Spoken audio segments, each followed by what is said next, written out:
हमने कोई परीक्षा नहीं ली, केवल जैसे आपने यहाँ से दोनों हाथ जोड़ करके प्रणाम किया था ना, और वैसे हमने पास में जाकर के ऐसी बिल्कुल ऐसी प्रणाम किया। हमने कोई परीक्षा नहीं ली। आज मैया सती देवों के देव महादेव भोले बाबा से झूठ आकर के बोल रही हैं। किसे? देवों के देव, बोलो मैया देवों के देव। आवाज नहीं आ रही है, हमारी आवाज नहीं निकले, लेकिन आप तो खा पी के आई हैं फिर भी आवाज नहीं आ रही है। जोर से बोलो देवों के देव, और जोर से देवों के देव, देवों के देव महादेव। और ऐसे महादेव भूत भावन भोलेनाथ, कालों के काल महाकाल, और ऐसे शंकर भगवान से मैया सती आकर के झूठ बोलने लगी हैं। क्या कह रही है? कछु न परीक्षा लीन गुसाई, कीन प्रणाम तुम्हारे ही नाही। कह रही है कि हमने कोई परीक्षा नहीं ली है, जैसे आपने प्रणाम किया था वैसे हमने प्रणाम कर लिया, हमने कोई परीक्षा नहीं ली। मैयाओं का ये स्वभाव होता है, और पता है ऐसी स्त्रियों का कल्याण नहीं होता। यानी जो अपने पतियों से झूठ बोलती है ना, उनका कल्याण कभी नहीं होता। अब ऐसे आप तो नहीं कभी कभार झूठ बोलती हो? बोलती है झूठ तो मैं कभी उनसे आप कभी झूठ बोलती हो? बोलती है? अब बोलती होंगी तो कहेंगे थोड़ी नहीं कि हाँ हम झूठ बोलते हैं, है ना। कल्याण न होएगा नारी का जो पति की बात न माने, कल्याण न होएगा नारी को जो पति की बात न माने, कल्याण न होएगा नारी का जो पति की बात न माने, कल्याण न होएगा नारी को जो पति की बात न माने, जो पति की बात न माने, जो पति की बात न माने,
तपस्या करने के लिए गई और जैसे गई और जैसे वहां पर भगवान ने अपनी माया दिखाई, भगवान के सामने बैठ करके रोने के लिए लगी। कहा क्या मैं अपने स्वामी को जाकर के जवाब क्या दूंगी। रोवन लगी राम के आगे, रोवन लगी राम के आगे, रोवन लगी राम के आगे, रोवन लगी राम के आगे, रोवन लगी राम के आगे, रोवन लगी राम के आगे। प्रभु पे जान कहनियो लागे, प्रभु पे जान कहनियो लागे। वो कहाँ छोड़ो, वो कहाँ छोड़ो है त्रिपुरारी को, जो पति की बात न माने। कल्याण न होए बा नारी को, जो पति की बात न माने। कल्याण न होए बा नारी को, जो पति की बात न माने।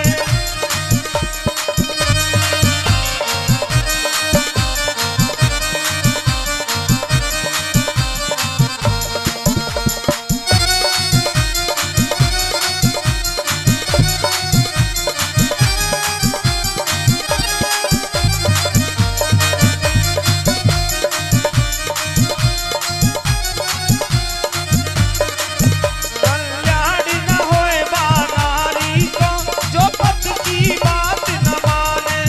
कल्याण न होए बा नारी का, जो पति की बात न माने। कल्याण न होए बा नारी को, जो पति की बात न माने। कल्याण न होए बा नारी का, जो पति की बात न माने। कल्याण न होए बा नारी को, गाओ सभी। कल्याण न होए बा,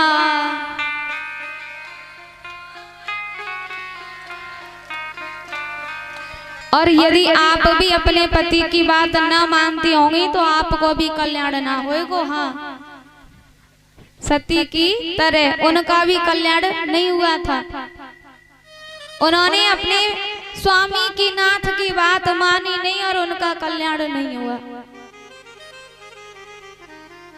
वैसे आप तो माताएं अच्छी हैं, बात मानती इसीलिए तो कथा में आ रही हैं। बात नहीं मानती तो कथा में काहे को आती। बात मानती हैं इसीलिए तो आ रही है ना। कोई कोई होती है माताएं वो उनकी कति मानती भी नहीं है, बोले आप तो चुप रहो, चलेगी तो हमारी। हाँ, आप तो बस हमारे सारे परिणाम जो हम जैसा कहें वैसा करो बस। यदि पत्नी जैसा बोले वैसा पति ने किया तो ठीक है, पति ने अपनी चलाई तो फिर महाराज वहीं पर झगड़ा होता है, कलह होती है। इसलिए आप अपने अपने पतियों की बात माना करो, ठीक है। वैसे तो सभी मानती हैं लेकिन फिर भी हमारा तो यही कहना है कि मानो। आपके पति जैसे भी हो आप कहिए, लेकिन आपका कर्तव्य क्या है आप उसे कीजिए। मैया ने, सती ने बाबा के पास आकर के कहा कि हमने कोई परीक्षा नहीं ली। अब तो महाराज भोले बाबा ने विचार किया कि जब आपने कोई परीक्षा नहीं ली, बिना परीक्षा के आप लौट करके आ नहीं सकती थी, क्योंकि ये तो स्त्रियों का स्वभाव होता है, मन होता है। इन्होंने किसी कार्य को करने को ठान लिया तो करके ही आती हैं। अब तो महाराज भोले बाबा बैठ गए और तभी देखा है, तब शंकर देखे उधर ध्याना, सती जोगीन चरित्र सब जाना। तब शंकर देखे उधर ध्याना, सती जोगीन चरित्र सब जाना। अब तो महाराज भोले बाबा ने ध्यान धर करके सब कुछ देख लिया। जैसे ध्यान रखा, ध्यान में गए भोले बाबा और देखा है कि महाराज सती जोगीन चारित शब जाना, यानी सती ने जो जो चरित्र किया था वह सब शंकर भगवान ने देख लिया। कण कण की जानने वाले शंकर भगवान ने सब कुछ देख लिया। अब तो भोले बाबा ने कहा कि देवी सती ने हमारी माता सीता जी का रूप धारण किया है।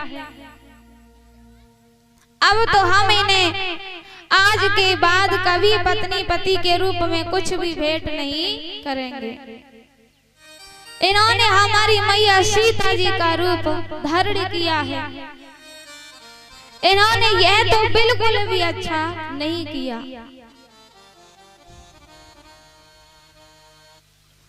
बाबा ने आज मन में यह संकल्प लिया है कि आज से इस सती को पति पत्नी के रूप में कुछ भी भेंट नहीं करेंगे।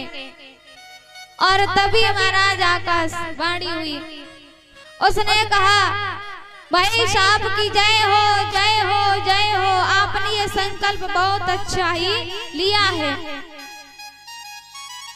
मैया सती ने विचार किया कि आकाशवाणी हुई है, अवश्य हमारे स्वामी ने हमारे ही बारे में कोई ना कोई संकल्प लिया होगा। अब तो महाराज मैया सती बाबा के पास आई और आकर के बैठ गई। जैसे ही वो पूछने को हुई कि स्वामी आपने संकल्प किस बात का लिया है, लेकिन उस समय शंकर भगवान ने माता सती को कुछ भी नहीं बताया। क्यों? क्योंकि यदि मैं इनको कुछ बताऊंगा तो फिर इनको कष्ट होगा और मैं किसी को कष्ट देना नहीं चाहता। बैठ गए महाराज और शंकर भगवान की समाधि लग गई। शंकर भगवान की समाधि लग गई। शंकर सहज स्वरूप समारा, लागी समाधि अखंड अपारा, लागी समाधि अखंड अपारा। अब तो महाराज भोले बाबा की अखंड समाधि लग गई। समाधि लग गई। अब तो महाराज समाधि को कई वर्ष व्यतीत हो गए। 87,000 वर्ष बाद भोले बाबा की समाधि खुली है। कितने 87,000 वर्ष बाद भोले बाबा की समाधि खुली। मैया सती को पता लगा कि अब तो हमारे स्वामी की समाधि खुल गई है और आई है महाराज और आकर के उनके पास बैठी हैं। तो भोले बाबा ने उनको पास में आसन नहीं दिया। जैसे मैया सती आई है तो महाराज सामने आसन, यानी मैया सती भोले बाबा की पत्नी है। पत्नी का आसन तो स्वामी के पति के पास में ही होना चाहिए, बगल में।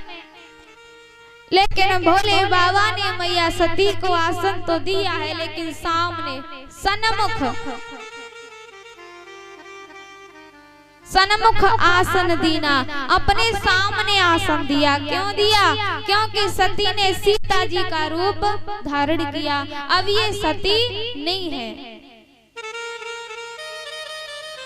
अब तो महाराज बैठ गई है। बाबा सती जी को भगवान की कथा श्रवण कराने लगे हैं। और तभी सती का जो पिता है दक्ष, वो प्रजापतियों का नायक हुआ। उसने एक यज्ञ की और उस यज्ञ में सबको बुलाया है। जितने भी देवी देवता हैं सब उस यज्ञ के लिए आ रहे हैं, जा रहे हैं विमानों में बैठ बैठ करके। लेकिन विमानों में बैठ बैठ करके तो जा रहे हैं, जितने भी देवी देवता हैं वह सब यानी कैलाश पर्वत के ऊपर हो करके ही जा रहे हैं। कैलाश पर्वत से बड़ी ही विचित्र बात है कि नहीं है। यदि कोई ट्रेन होती तो उसकी तो कोई यानी वो तो सड़क पर तो चल भी सकती नहीं है, यानी ट्रेन होगी तो वो पटरी पर ही जाएगी। लेकिन ये तो महाराज विमान है, ये तो कहीं से भी आ जा सकते हैं। लेकिन फिर भी जितने भी देवी देवता हैं